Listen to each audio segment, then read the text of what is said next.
Hello everyone, welcome to our channel. इस video में देखेंगे एनएएस सब्जेक्ट से रिलेटेड मोस्ट इम्पॉर्टेंट 30 क्वेश्चंस। ये सेट 2 है जिसमें हम देखेंगे कक्षा 10 के विषय सामाजिक विज्ञान के मोस्ट इम्पॉर्टेंट 30 क्वेश्चंस। इससे पहले हमने सेट 1 देखा था जिसमें हमने 30 क्वेश्चंस देखे थे। तो अब इस सेट में भी हम टोटली 30 क्वेश्चंस के सॉल्यूशन देखेंगे। तो चलिए फटाफट से स्टार्ट करते हैं। क्वेश्चन फर्स्ट है, किसी क्षेत्र विशेष में निश्चित समयावधि में पाई जाने वाली प्रजातियों की संख्या कहलाती है। तो प्रजातियों की संख्या किसी क्षेत्र विशेष में निश्चित समयावधि में पाई जाने वाली क्या कहलाती है? प्रजातियों की संख्या जो है संख्या वो कहलाती है जैव विविधता। तो यहाँ आंसर ऑप्शन से को करेक्ट कर देना है। ऑप्शन से करेक्ट हो जाएगा जैव विविधता। सेकंड क्वेश्चन है, जल अभाव की समस्या का कारण है। जल अभाव की समस्या का क्या कारण है? जल प्रदूषण, वर्षा का असमान वितरण, अनावृष्टि, उपयुक्त सभी। तो यहाँ उपयुक्त सभी आंसर करेक्ट करेंगे। ऑप्शन देखो करेक्ट कर देना है। नेक्स्ट क्वेश्चन थर्ड है, यदि आप राजस्थान के पश्चिमी भाग में निवास करते हैं तो जल संग्रहण में कौन सा तरीका अपनाएंगे? टाँका, बेकार पड़े हुए कुएं के माध्यम से पुनर्भरण, हैंडपंप के माध्यम से पुनर्भरण, इनमें से कोई नहीं। तो यहाँ आंसर टिक करेंगे ए टाँका, जो कि जल संग्रहण हेतु एक बेहतरीन उपाय है जिसमें हम बारिश का पानी भी इकट्ठा कर सकते हैं। तो यहाँ टाँका ऑप्शन को करेक्ट कर देंगे ए को। नेक्स्ट क्वेश्चन फोर्थ है, महासागरीय जल के प्राप्त खनिजों का समूह है। महासागरीय जल के प्राप्त खनिजों का समूह होगा ऑप्शन से मैग्नीज और नमक। सागर से हमें नमक भी मिलता है, मैग्नीज भी मिलता है। नेक्स्ट क्वेश्चन फिफ्थ है, ग्रामीण क्षेत्रों में कौन से ऊर्जा संसाधन के विकास की संभावना सर्वाधिक है? ग्रामीण क्षेत्रों में है बायोगैस ऊर्जा, जो कि गोबर के माध्यम से बनाई जाती है। और गांवों में जानवर अधिक रहते हैं तो उनसे हम यूज़ करके उनके गोबर को बायोगैस ऊर्जा का कर सकते हैं संसाधन एक। तो यहाँ ऑप्शन देखो करेक्ट कर देना है। नेक्स्ट क्वेश्चन सिक्स्थ है, दिए गए मानचित्र में संकेतों के आधार पर कृषि उत्पादक क्षेत्रों के सही समूह को छांटिए। कृषि उत्पादक क्षेत्रों को हमें छांटना है और सही ऑप्शन पर क्लिक करना है। तो यहाँ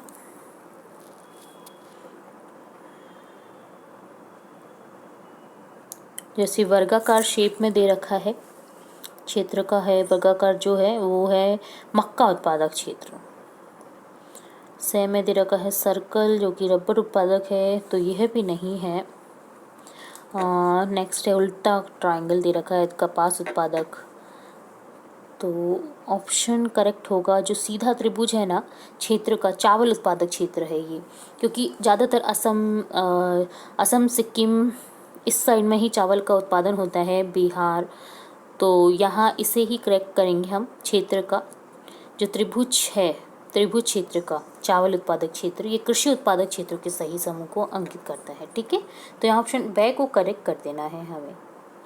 नेक्स्ट क्वेश्चन 7 है, चंबल बेसिन में भूमि खड्ड का कारण है। भूमि में जो खड्डे हो जाते हैं चंबल बेसिन में क्या कारण है वहाँ पर? तो ऑप्शन लिखेंगे जल अपरदन, क्योंकि जल की मात्रा अधिक होने से वहाँ पर मिट्टी का अपरदन होता है जिससे गड्ढे बन जाते हैं। तो ऑप्शन बे को करेक्ट कर देना है। नेक्स्ट क्वेश्चन 8 है, चीनी उद्योग हेतु कच्चा माल है। चीनी के उद्योग हेतु कच्चा माल कौन सा होगा? गन्ना। गन्ने से ही चीनी बनाई जाती है, तो कच्चा माल क्या उपयुक्त होता है चीनी के लिए? ऑप्शन ए गन्ना। नेक्स्ट क्वेश्चन 9 है, भारतीय अर्थव्यवस्था को उत्पादन के किन क्षेत्रों में बांटा है? तो भारतीय अर्थव्यवस्था को उत्पादन के क्षेत्रों में बांटा है प्राथमिक, द्वितीयक, तृतीयक, तीनों ही क्षेत्रों में बांटा है। तो ऑप्शन द को करेक्ट कर देना है उपयुक्त सभी। नेक्स्ट क्वेश्चन 10 है, प्राकृतिक संसाधनों में गैर नवीनीकरणीय संसाधनों के उदाहरण है। गैर नवीनीकरण संसाधनों के उदाहरण दिए गए में से कौन है? ए और बी दोनों, तेल के भंडार, गैस के भंडार। ठीक है, तो यहाँ ऑप्शन दे को ऑप्शन से को करेक्ट कर देना है हमें। नेक्स्ट 11 है, सविता गांव में रहने वाली एक गरीब व कम पढ़ी लिखी महिला है। उसके पास ऋण लेने के लिए पर्याप्त कागजात भी नहीं है, अतः उसे ऋण प्राप्त करना चाहिए। तो उसके पास अगर कागजात नहीं है, कम पढ़ी लिखी महिला है, तो वो जो ऋण प्राप्त करना चाहेगी वो किस संस्था से लेना चाहेगी? स्वयं सहायता समूह से। ठीक है, ऑप्शन बी को करेक्ट कर देना है। नेक्स्ट क्वेश्चन 12 है, आपके मित्र ने एक दवा खरीदी जो समाप्ति तारीख एक्सपायरी डेट पार कर चुकी है। इस दवा को खाने से तबीयत और खराब होगी, तो आप उसे शिकायत दर्ज कराने हेतु कहाँ जाने की सलाह देंगे? तो इस चीज़ की सलाह जो शिकायत की जाती है वो की जाती है कंज्यूमर कोर्ट में, जिला उपभोक्ता अदालत में। तो यहाँ ऑप्शन सी को करेक्ट कर देना है। नेक्स्ट क्वेश्चन 13 है, बैंक के कार्य हैं। बैंक के क्या कार्य होते हैं? बैंक के कार्य होते हैं जनता से जमा स्वीकार करना और जनता को ऋण देना। ऑप्शन ए और बी दोनों ही सही है, तो यहाँ ऑप्शन सी को करेक्ट कर देना है। नेक्स्ट क्वेश्चन 14 है, विभिन्न देशों के बीच परस्पर संबंध और तीव्र एकीकरण की प्रक्रिया है। तो यहाँ आ जाएगा वैश्वीकरण। नेक्स्ट जो ऑप्शन ए है इसका करेक्ट हो जाएगा। नेक्स्ट क्वेश्चन देखेंगे, क्वेश्चन 15 है, विभिन्न देशों के आर्थिक विकास की तुलना करने के लिए निम्न में से किस आय को उपयुक्त माना जाता है? तो आर्थिक विकास की तुलना के लिए माना जाता है प्रति व्यक्ति आय को उपयुक्त माना जाता है। ठीक है, तो ऑप्शन बी को करेक्ट कर देना है। आर्थिक विकास की तुलना करने के लिए प्रति व्यक्ति आय का जानना बहुत जरूरी है। नेक्स्ट क्वेश्चन 16 है, जर्मनी में बलूत पत्तियों का मुकुट निम्न में से किसके महत्व को प्रकट करता है? तो यहाँ आंसर आ जाएगा वीरता का। जर्मनी में बलूत पत्तियों का एक मुकुट बनाया जाता है जो किसके महत्व को दर्शाता है? वीरता का। ऑप्शन सी को करेक्ट कर देना है।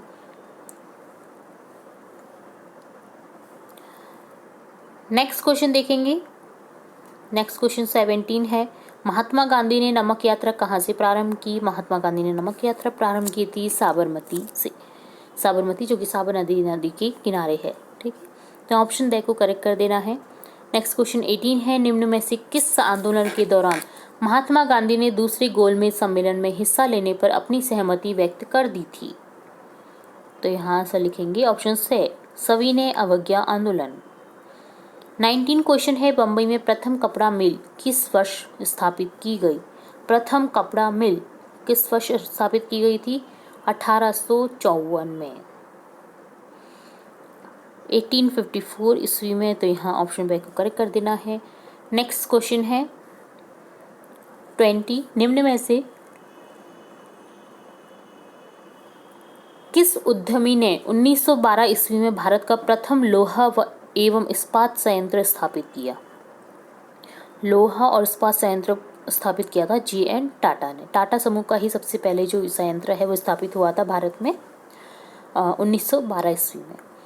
ऑप्शन सी को करेक्ट कर देना है। नेक्स्ट क्वेश्चन 21 है, ज्योतिबा फूले ने अपनी पुस्तक गुलामगिरी में मुख्यतः किस प्रथा के बारे में लिखा है? तो यहाँ आंसर करेक्ट हो जाएगा जाति प्रथा। नेक्स्ट क्वेश्चन 22 है, वियना कांग्रेस का आयोजन किस वर्ष हुआ था? तो यहाँ आंसर हो जाएगा ऑप्शन बी 1815 में ईस्वी में वियना कांग्रेस का आयोजन। नेक्स्ट क्वेश्चन 23 है, निम्नांकित रेखा चित्र में 79.8% आबादी भारत की किस धार्मिक समुदाय से संबंधित है? 79.8% आबादी किससे संबंधित है? तो यहाँ यह आबादी संबंधित है हिंदुओं से।